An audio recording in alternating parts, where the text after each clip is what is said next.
sekali lagi, lapas ini merupakan miniatur rumah hukum daripada negara hukum Indonesia. Namun pada faktanya sangat dijauhi oleh para profesor hukum ataupun para mahasiswa, calon mahasiswa hukum untuk melakukan disertasi di sini. Kenapa? Itulah makanya hukum nggak pernah bisa ditegakkan. Nah, di sini kalau kita lihat, ini jalan, ini sudah jelas bahwa lapas ini juga melanggar protap keamanan lapas internasional yang menentukan zona steril 1.500 meter. Jalan raya ini dari gerbang portir lapas itu minimal 1.500 meter. Nah, disinilah sebetulnya apa yang perlu dilakukan pembaruan total dalam pembangunan hukum di era Bapak Prabowo Subianto. Jadi jangan asal keluar-keluar penegakan hukum. Kejaksaan Agung dengan misinya yang luar biasa itu, Kapolri dengan saya berada di depan gerbang portir. Jadi zona steril berdasarkan lapas protap keamanan lapas internasional ini 1.500 meter sampai jalan raya. 1.500 zona sterilnya. Jadi ini sangat miris sekali karena ketika terjadi insiden di dalam, ada napi kabur atau apa, justru pihak lapas yang disalahkan. Nah, bahkan berakhir atau berujung pada pemecatan atau sanksi disiplin. Ini yang nggak adil kan? Ini saya rasa intelijen negara ataupun badan intelijen yang lain sudah tahu bahwa ini betul-betul sudah melanggar protap lapas internasional. Ini persis di depan lapas seperti itu. Jadi sekali lagi, lapas merupakan miniatur rumah hukum di mana dalam kesatuan sistem peradilan pidana. Di sini kita lihat hari ini ada 3 unsur sistem peradilan: jaksa, kepolisian, dan pengadilan negeri atau Mahkamah Agung masih melanggar KUHAP dan terus melakukan pelanggaran KUHAP terkait batas maksimum penahanan seorang terdakwa di tingkatan masing-masing penyidik. Di sini mereka menitipkan tahanan-tahanan mereka di sini di Lapas Banyuwangi. Nah, ini sehingga menimbulkan overcrowded di lapas. Dan di dalam sana, Pak, cuma ada 32 box septic tank yang sudah jadul dan luber 1 minggu 3 kali disedot oleh pihak lapas dengan operasional sendiri. Dan setiap kali luber ini selalu memicu konflik dengan masyarakat sekitar.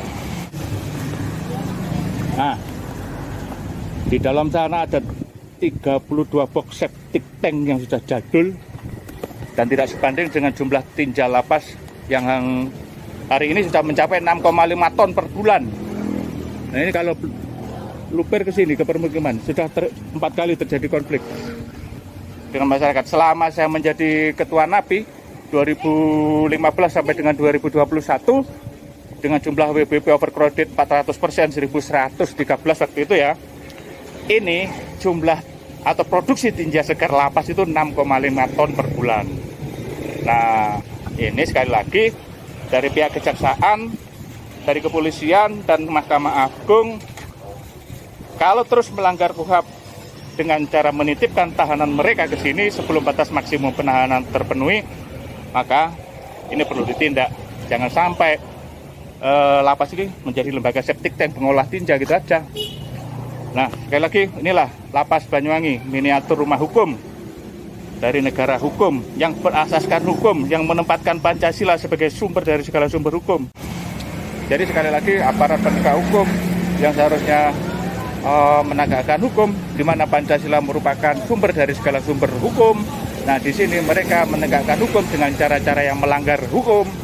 Maka apabila mereka menegakkan hukum dengan cara-cara melanggar hukum sama dengan melanggar Pancasila, dan kalau sudah melanggar Pancasila, apa bedanya mereka dengan PKI? Hal seperti itu. Kejaksaan Banyuwangi salah satu unsur sistem peradilan yang juga menyumbang limbah tinja terbesar untuk Lapas Banyuwangi. Namanya lupa.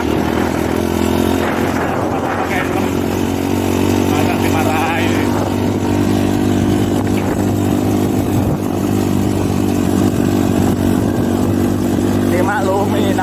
Kenapa nggak pakai helm mau nyalain? Ya. Kita pulang ke selatan.